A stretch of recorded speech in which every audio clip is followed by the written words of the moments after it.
নিকুঞ্জ update চেনেলটোলৈ আপোনালোক সকলোলৈ স্বাগতম জনাইছোঁ। মই আজি আপোনালোকক এই ভিডিঅ'টিত ইনকাম টেক্স ৰিক্ৰুটমেণ্ট 2026ৰ বাবে যিখিনি নেকি ভেকেঞ্চি ওলাইছে সেইখিনিৰ ওপৰত আপোনালোকক মই এই ভিডিঅ'ত জনাই দিম।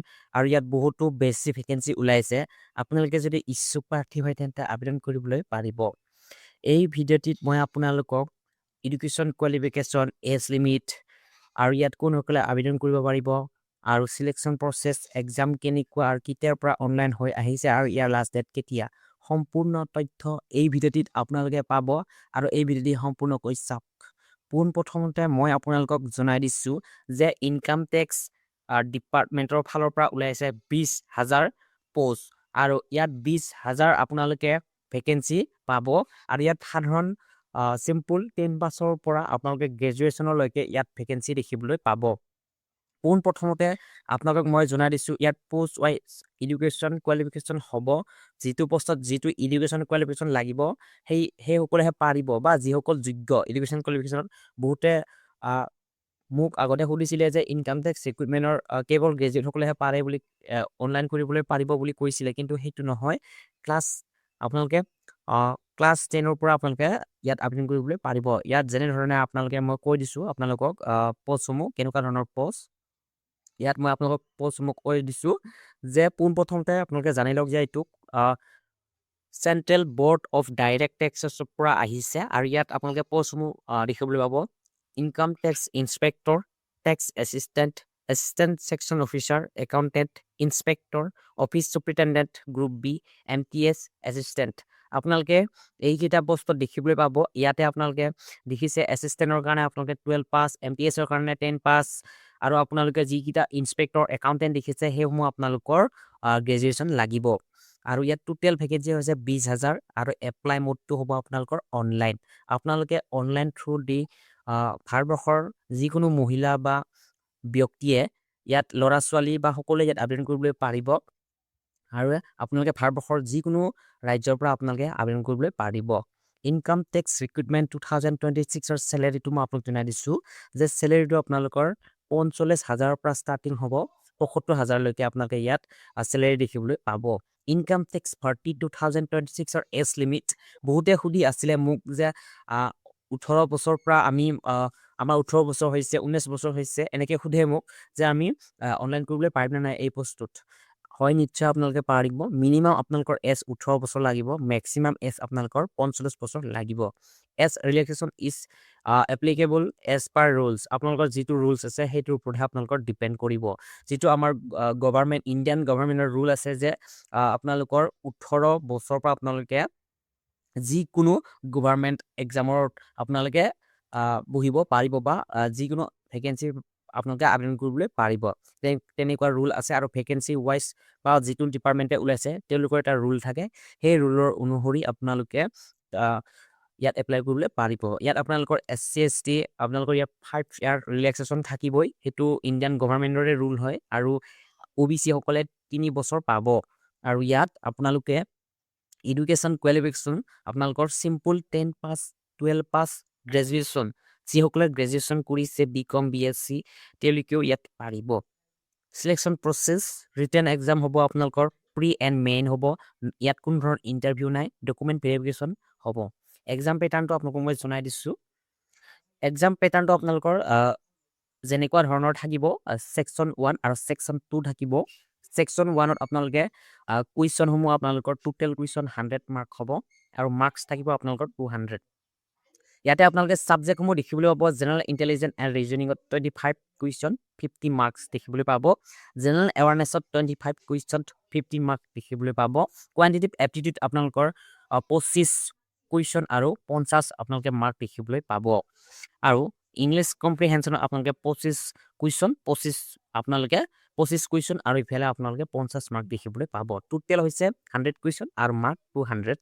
ইয়াত বহুতে মোক সুধি থাকে যে কোৱান্টিটিভ এপ্টিটিউড মানে কি। ইয়াতে মই জনাই দিছোঁ যে কোৱান্টিটিভ এপ্টিটিউড মানে হৈছে আপোনালোকৰ মেথামেটিক্স, অৰ্থাৎ মেথছটো, ঠিক আছে। জেনেৰেল এৱাৰনেছ মানে GK GS খিনি গোটেই ইয়াত ইনক্লুড হৈ থাকে।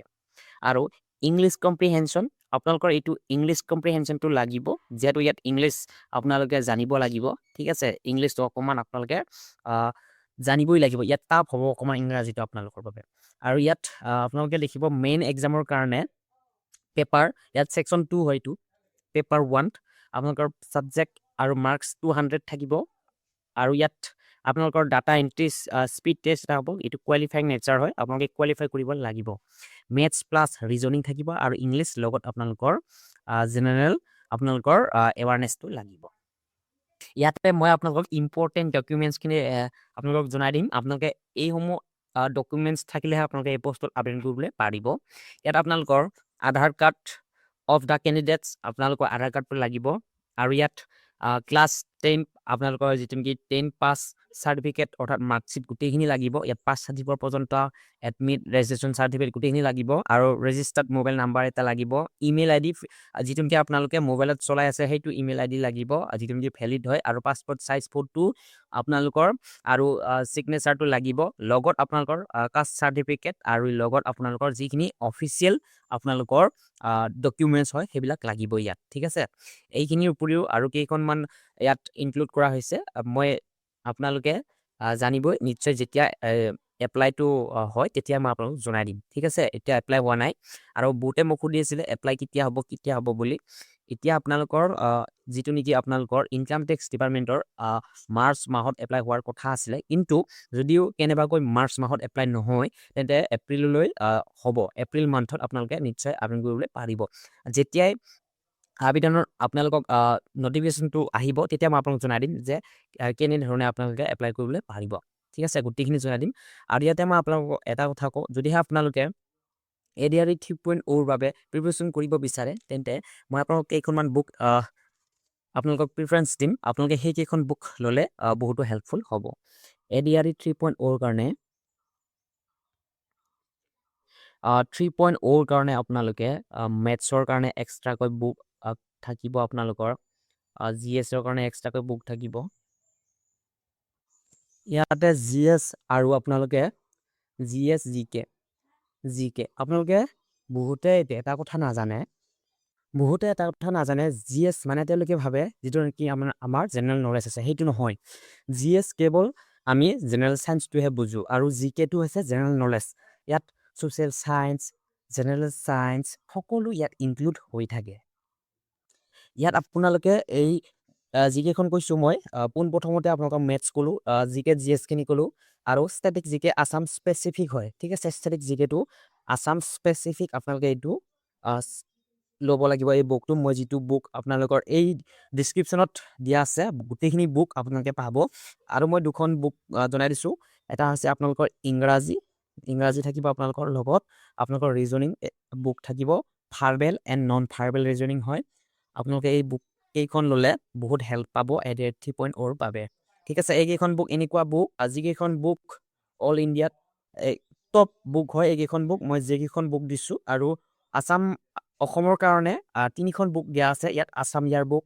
শৈলেন বসুৰ বুক এখন আছে ষ্টেটিক জিকে এখন আছে এইকেইখন বুক যদি লয় আপোনালোকে 100% আপোনালোকে যদিহে 100% দি ইয়াত পঢ়ে তেন্তে আপোনালোকে 100% সিলেকশন পাব ঠিক আছে 100% সিলেকশন পাব ইয়াত কোনো ধৰণৰ ইয়াত অন্য যদিহে আপোনালোকে কিছুমান আপোনালোকৰ ইয়াত ইনষ্টিটিউচন আছে আপোনালোকে সেইখিনি টিচাৰৰ পৰা যদি সুধে এইকেইখন বুকৰ কথা তেন্তে আপোনালোকক নিশ্চয় এইকেইখন বুক হেল্পফুল হ'ব বুলি জনাব ঠিক আছে এইটো মই আপোনালোকক 100% দি জনাব পাৰিম ঠিক আছে আৰু বহুতে মোক কমেন্ট কৰিছে যে এইকেইখন বুক 100% আৰু কমন হয় আৰু ইয়াৰ পৰাই বহুতো ADRE 3.0 গ্ৰেড 3 হওক গ্ৰেড 4 হওক গোটেইখিনি কমন পৰে বুলি জনায় ঠিক আছে মানে গোটেই মানে কি 100%ৰ ভিতৰত 30% হ'লেও এই বুকৰ পৰাই আপোনালোকে কমন পৰে ঠিক আছে আৰু ভিডিওটো ভালদৰে লাইক কমেন্ট শ্বেয়াৰ কৰিবলৈ একেবাৰে নাপাহৰিব আৰু যদি প্ৰথমবাৰ মোৰ চেনেললৈ আহিছে তেনে সাবস্ক্ৰাইব কৰিবলৈ একেবাৰে নাপাহৰিব এইকেইখন বুক ডেসক্ৰিপচনত দিয়া আছে লিংক আপোনালোকে বাই নাও কৰি অৰ্ডাৰ কৰি ল'ব পাৰে ধন্যবাদ